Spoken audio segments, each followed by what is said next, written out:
దేవునికి స్తోత్రం. కీర్తనలు 34:8 ఇలాగూ సెలవిచ్చుచున్నది, యెహోవా ఉత్తముడని రుచి చూచి తెలుసుకునుడి, ఆయనను ఆశ్రయించు నరుడు ధన్యుడు. దైవజనమా, ఆయనను ఆశ్రయించిన నరుడు ధన్యుడని దేవుని వాక్యం.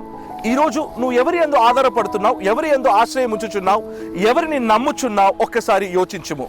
యెహోవా ఉత్తముడని నువ్వు రుచి చూసి తెలుసుకుంటే ఆయనను ఆశ్రయించే నరుడు ధన్యుడు అని మనం చదువుతున్నాం. దైవజనమా, అనేకసారి మనుషులను ఆశ్రయిస్తూ మనుషుల సహాయం కోరుతూ మనం అటు ఇటు పరిగెత్తుతూ ఉంటాం. కానీ ఈ రోజు ఈ ఉదయకాలం దేవుడు నీతోను నాతోను చెప్తున్న మాట ఏంటి తెలుసా? ఆయనను ఆశ్రయిస్తే నీకు ఏ కొదువ లేకుండా ఆయన నిన్ను నడిపిస్తాడు, దీవిస్తాడు, ఆశీర్వదిస్తాడు. నీ కొరతలన్నీ తీర్చి నిన్ను ఎత్తైన ప్రదేశంలో ఆయన నిలబెడతాడు. మళ్ళొక్కసారి యోచించుము, ఎవరిని ఆశ్రయిస్తున్నావో ఒక్కసారి కూడా ఆలోచించుము. దైవజనమా, ఈ యొక్క వాక్యం ఎత్తిపెట్టి ప్రార్థన చేద్దామా?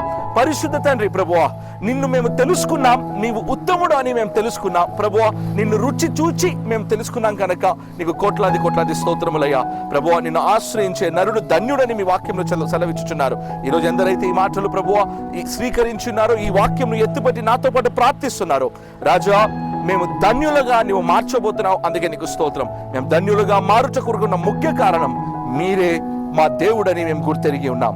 పరిశుద్ధాత్మదేవ, నీ బిడ్డల అవసరతలను మీరు తీర్చండి, సమకూర్చి నడిపించమని, మీ గొప్ప కార్యం నీ బిడ్డల పట్ల మీరు చేసి నడిపించమని, నిన్ను ఆశ్రయించుచు నీ సన్నిధిలోకి ఉదయకాలం మేము వచ్చుచున్నాం. మా ప్రార్థన విన్నందున నీకు స్తోత్రం, జవాబిచ్చినందున నీకు స్తోత్రం.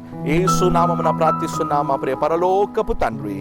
Amen, amen, amen. God bless you. God be with you all. See you back tomorrow morning 7 a.m. Bye-bye.